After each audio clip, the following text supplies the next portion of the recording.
चलते हैं श्रीमद् भागवत महापुराण। भगवान श्री कृष्णचंद्र जी के घूंसे से जामवंत जी की स्मृति जागृत हो गई। लंकिनी ने कहा, छुप के जा रहा है, तुम्हारे जैसे चोरों का आहार करने के लिए मुझे यहां लंका की सुरक्षा में रखा गया है। हनुमान जी नजदीक गए, ये घूंसा मारा। जो ही घूंसा मारा तो कहा, तात मोर अति पुण्य बहुता। घूंसा लगा, बोले बड़े पुण्य। स्मृति जागृत हो गई। मुठिका बार महाकप हनी, रुधिर बमत धरनी धर्मनी, पुण्य संभार उठी सो लंका, जोरी पान कर विदेश।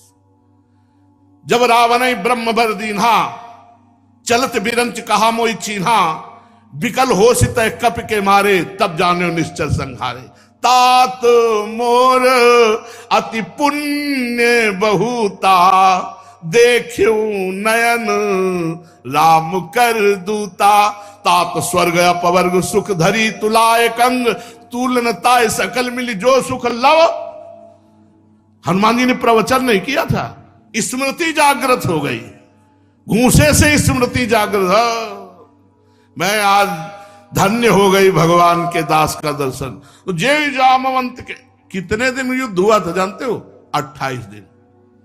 दिन रात कोई चाय नाश्ता भोजन नहीं, बराबर घूंसा चल रहा है। इष्ट देव और आराधक साधक जो भगवान की निरंतर ध्यान मुद्रा में रहते जामवंत जी, वो आराधक, और उनके आराध्य देव भगवान श्री राम घनश्याम के रूप में 28 दिन तक घूंसा चलता रहा। जामवंत की रग रग दर्द करने लगी। बोले, मुझे स्मृति आ गई। क्या? आप मेरे राम जी हो। मैंने देखा है प्रभु, आपकी भ्रकुटी टेढ़ी हुई तो समुद्र कनक थार भरी मणिगण नाना, विप्र रूप आयो तजमाना। मैंने देखा है प्रभु, आपने संपूर्ण लंका को विध्वंस कर दिया। आज मेरे वही राम जी श्याम जी के रूप में विराजमान है। मैंने पहचान लिया। जब पहचान लिया और चरणों में साष्टांग गिरे, तो भगवान श्री कृष्ण ने अपना परम कल्याणकारी शीतल कर कमल उनके मस्तक पर जे भी स्पर्श किया, जाम्बवान की पीड़ा चली गई। जाम्बवान से भगवान ने गंभीर वाणी में कहा, ऋक्षराज जाम्बवान जी, हमारे ऊपर मणि का कलंक लगा था, इसलिए मैं गुफा में आया था। जाम्बवान जी ने कहा, प्रभु आप हमें कृतार्थ करने आए थे। भगवान की पूजा की और कहा, ये मणि दहेज में और ये कन्या आप स्वीकार कीजिए। जाम्बवती जी को भगवान श्री कृष्ण के कर कमल में समर्पित किया।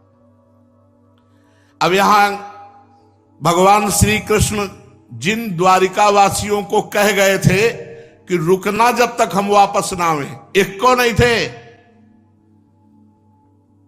जब प्रेम का वर्णन होता है ना, तो श्री कृष्ण लीला में 3 लीलाएं हैं, द्वारिका लीला, मथुरा लीला, ब्रज लीला, वृंदावन लीला। तो उसी ब्रज लीला के अंतर्गत है। तो कहा जाता है द्वारिका लीला से श्रेष्ठ मथुरा लीला, मथुरा लीला से श्रेष्ठ ब्रज लीला, ब्रज लीला से श्रेष्ठ वृंदावन की लीला। इसे कोई टाल नहीं सकता। अजगर मुंह फैलाए बैठा है अघासुर। सखा कह रहे हमें लगता गुफा है, एक कहता हमें तो लग रहा है अजगर का मुंह है। ये कह रहा चलो घूमते हैं अंदर चल के। अरे बोले अजगर सही में हुआ तो? अरे बोले श्री कृष्ण है ना, श्री कृष्ण के बल पर अघासुर के मुख में घुस गए ताली बजाते हुए सखा। और वहां श्री कृष्ण गुफा में कह रहे हैं कि मैं अकेले जा रहा हूं, 2-4 साथ जाते। एक को नहीं बोले कि रुको रुको प्राणनाथ, आप अकेले नहीं जाओगे। और कहा यहीं रुकना, एक को नहीं थे। जब गुफा के बाहर आए, एक भी द्वारिकावासी नहीं था। ये मथुरा, वृंदावन, ब्रज, फिर द्वारिका। जब प्रेम लीला की बात आती तो वृंदावन, ब्रज, मथुरा, द्वारिका। हमारे ब्रज की लीला को सुनकर के प्रभु श्री कृष्ण और बलराम जी और सुभद्रा जी के श्रीअंग प्रेम विगलित हो गए। वही श्री जगन्नाथ जी के रूप में है। जगन्नाथ जी कौन है? द्वारिकाधीश भगवान। वही प्रेम चर्चा सुनकर ब्रज की ऐसा प्रेम विगलित रूप हो गया। जो आप जगन्नाथ जी महाराज का दर्शन करते हैं, ये श्री कृष्ण बलराम और सुभद्रा जी प्रेम विगलित रूप है। भगवान श्री कृष्ण जब गुफा में गए तो 12 दिन तक द्वारिका वाले गुफा के द्वार पर खड़े रहे। जब उन्होंने देखा गुफा से निकले ही नहीं, तो सब द्वारिका लौट आए। ऐसा नहीं होना चाहिए। भगवान ने कहा है कि यहीं खड़े रहना जब तक मैं वापस ना आऊं। तो प्राण निकल जाते, सूख कर शरीर गिर जाते, लेकिन वापस लौटना नहीं। वहां आकर के माता देवकी, वसुदेव जी, सब कुटुंबियों से बताया कि 12 दिन तक इंतजार किया, श्री कृष्ण गुफा से निकले नहीं। तब तो बड़ा भारी शोक छा गया पूरी द्वारिका में, और सब द्वारिकावासी सत्राजित को भला बुरा कहने लगे कि व्यर्थ में श्री कृष्ण के ऊपर कलंक लगाया इसने, जबकि प्रसेनजीत को और घोड़े को सिंह ने मारा। भगवान श्री कृष्ण का उसमें कोई तो हाथ ही नहीं है, और ऊपर से झूठा कलंक लगा दिया प्रभु के ऊपर। फिर श्री कृष्ण की प्राप्ति के लिए समस्त द्वारिका में श्रेष्ठ श्रेष्ठ जन ने महामाया भगवती दुर्गा की अनुष्ठान पद, बहुत दिव्य शक्ति है। आपको हम बताए, एक दिन हम नैष्ठिक ब्रह्मचर्य में जब थे, 18 के लगभग अवस्था शरीर की होगी, तो बड़े सिद्ध महापुरुष हमारे पास ढूढ़ी घाट है, और समय के वो बिल्कुल पक्के। जितना समय दर्शन का, बस उतना ही समय नित्य 12 महीना उपस्थित होंगे, इसके अलावा नहीं। अब हम अपने आश्रम से चले 4-6 लोग मिलकर दर्शन करने के लिए, कम से कम 8 किलोमीटर या 10 किलोमीटर पड़ेगा वहां से। 9:30 बज गए, 2-3 किलोमीटर रास्ता तय करना था। 9:30 बजे महाराज जी पट बंद कर देते थे। अब लगा कि इतना चल के आए, दर्शन भी नहीं होंगे। मां भगवती का मंत्र का उच्चारण करते हुए तो महाराज जी अकेले बैठे थे, और जाते ही कहा, तुम्हारी भगवती अम्बा ने मुझे रोक लिया है। जाते ही कहा, तुम, हमने कुछ नहीं कहा। बोले हम अपने टाइम से जो बिलक बैठे हुए, भगवती अम्बा ने सूचना दी कि कोई आ रहा है तुमसे मिलने, तो इसलिए रुके बैठ। निहाल हो गए कि मेरी बात मां सुन रही है। उससे नहीं, तभी तो कहते हैं अनुभूतियां एक एक कदम में आगे बढ़ाती चली जाती। द्वारिकापुरी के समस्त श्रेष्ठ जनों ने महाभगवती दुर्गा, महामाया अम्बा की आराधना की कि हमें भगवान श्री कृष्ण जो गुफा में चले गए हैं वो पुनः वापस प्राप्त हो जाए। दुर्गा देवी प्रसन्न हुई और कहा, अवश्य। इतना कह के अंतर्ध्यान हुई कि द्वारिका में देखा कि भगवान श्री कृष्ण जाम्बवती के साथ प्रवेश कर रहे हैं, नई दुल्हन। सफल मनोरथ समस्त द्वारिकावासी अम्बा जी की जय बोलते हैं कि अभी उपासना पूरी हुई, और द्वारिकावासी भगवान श्री कृष्ण के साथ देखा 9 किशोरी रूप जाम्बवती जी और भगवान समंतक मणि लिए हुए। तो सब द्वारिकावासी ऐसे आनंदित हुए मानो दूसरी बार भगवान को प्राप्त किया हो।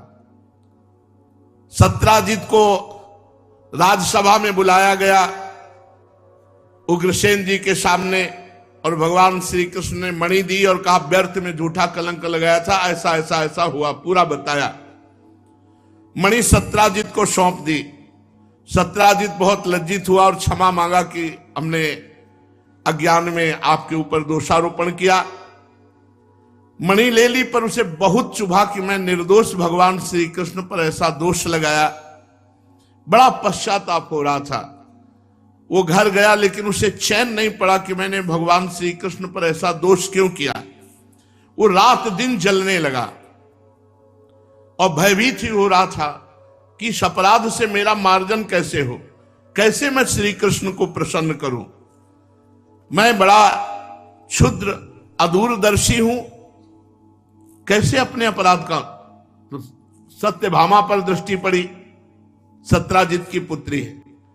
ओहो, अपराध मार्जन का रास्ता मिल गया। मैं समंतक मणि और सत्यभामा दोनों श्री कृष्ण को दे देता हूं, तो मेरे हृदय की जलन शांत हो जाएगी, और मेरी पुत्री का जैसा सौभाग्य होगा वो तो महान। बहुत आनंद आया हृदय में। जब सत्य चिंतन होता है तो आनंद आता है। मेरे अपराध का मार्जन हो गया, मार्जन हो गया। उपाय मिल गया। सत्राजित ने अपनी विवेक बुद्धि से ऐसा निश्चय करके स्वयं इसके लिए उद्योग किया और सभा में जाकर भगवान श्री कृष्ण के चरणों में स्यमंतक मणि अर्पण कर दी और कहा कि सत्यभामा मेरी पुत्री है, शील स्वभाव सुंदरता उदारता सद्गुणों से संपन्न है। सत्यभामा को बहुत सुंदर सुंदर वर चाहते थे कि मुझे प्राप्त हो, पर मैं सत्यभामा आपको प्रदान करता हूं। भगवान श्री कृष्ण ने विधि पूर्वक सत्यभामा, बहुत सुंदर थी सत्यभामा जी, ये पृथ्वी का अवतार है और अंबा जी के अंश से जाम्बवती जी है। पाणी ग्रहण भगवान ने किया। अब 3 पटरानियां हो गई। महालक्ष्मी का अवतार श्री रुक्मिणी जी, अंबा जी का अवतार जाम्बवती जी और पृथ्वी का अवतार सत्यभामा जी। ये 3 पटरानियां भगवान की आगे क्रमशः प्राप्त होती जाती। भगवान ने सत्यभामा जी से जब ब्याह कर लिया तो स्यमंतक मणि पुनः सत्राजित को दी कि मुझे स्यमंतक मणि नहीं चाहिए, आप सूर्य भगवान के भक्त हैं, इसलिए आपके पास रहे। हम तो केवल उसके फल के अधिकारी हैं, जो 8 बार सोना हुआ करे वो सत्यभामा को दे दिया करो। परीक्षित यद्यपि भगवान श्री कृष्ण को इस बात का पता था कि लाक्षागृह की आग से पांडवों का बाल भी बांका नहीं हुआ, तथापि जब उन्होंने समाचार सुना कि लाक्षागृह में पांडव जल गए तो कुल परंपरा व्यवहार करने के लिए बलराम जी के साथ हस्तिनापुर गए। वहां जाकर भीष्म पितामह, कृपाचार्य, विदुर, गांधारी और द्रोणाचार्य से मिलकर सहानुभूति प्रकट की और कहने लगे ये तो बड़ा अनिष्ट हो गया जो पांडवों को लाक्षागृह में भस्म किया गया। जब भगवान श्री कृष्ण हस्तिनापुर चले गए तो द्वारिका में अक्रूर जी महान भागवत हैं, देख लो, बड़ी चूक हो जाती कभी कभी बड़े भक्तों से भी। कृतवर्मा से मिले अक्रूर जी और अक्रूर जी कृतवर्मा दोनों सतधन्वा से मिले और सतधन्वा को कहा बड़ी कीमती चीज है स्यमंतक मणि, छीन लो उसको, ना हो तो मार डालना।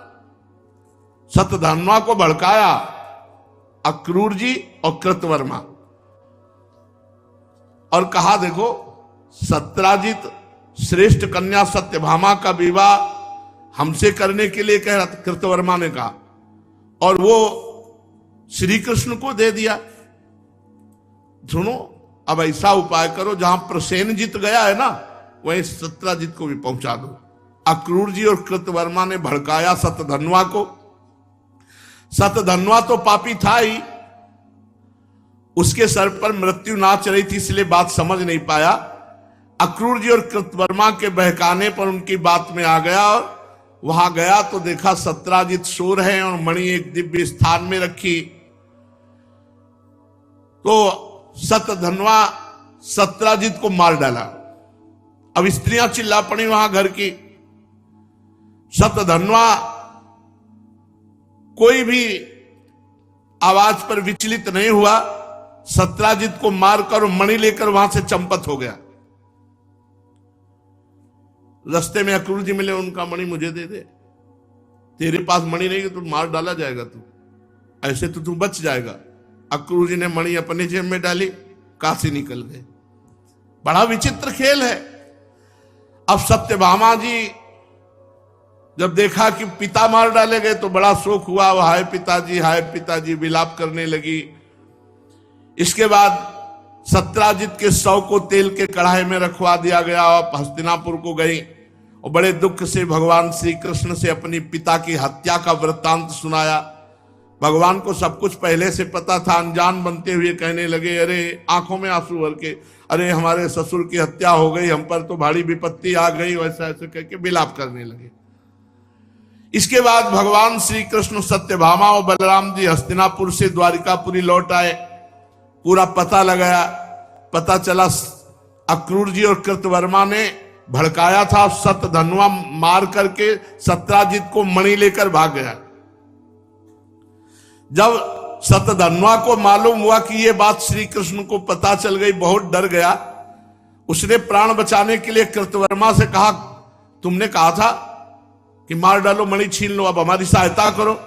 कृतवर्मा ने कहा, है भगवान श्री कृष्ण बलराम जी सर्वशक्तिमान ईश्वर है, उनसे हम तुम्हें बचा सकते हैं भला? अरे उनकी समानता कोई करने वाला त्रिभुवन में नहीं, कौन होगा जो उनसे वैर बांध करके इस लोक और परलोक में सकुशल रह सके? तूने देखा नहीं, कंस ने बैर किया, बाल पकड़ के सभा में उठा के पटक के मार डाला। अरे जरासंध जैसे सूरवीर 23 अक्षोणी सेना लेकर 17 बार मैदान से भाग पड़े। कृतवर्मा ने कहा, हमसे तुम आशा मत रखो, हम सामने भी नहीं जाएंगे।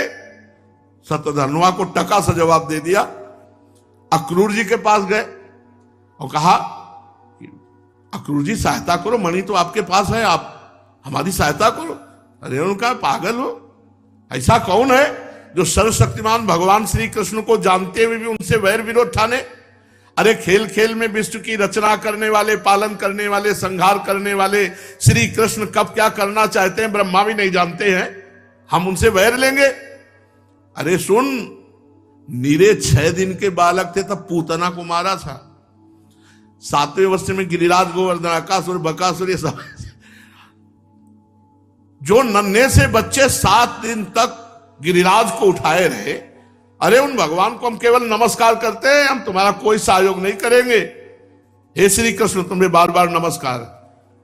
सत्यधन्वा ने कहा, प्राण जा रहे हैं नमस्कार चक्कर, ये तो स्तुति प्रार्थना उनकी। टका सा जवाब अक्रूर जी ने दे दिया। सत्यधन्वा बेमतलब मारा जाएगा।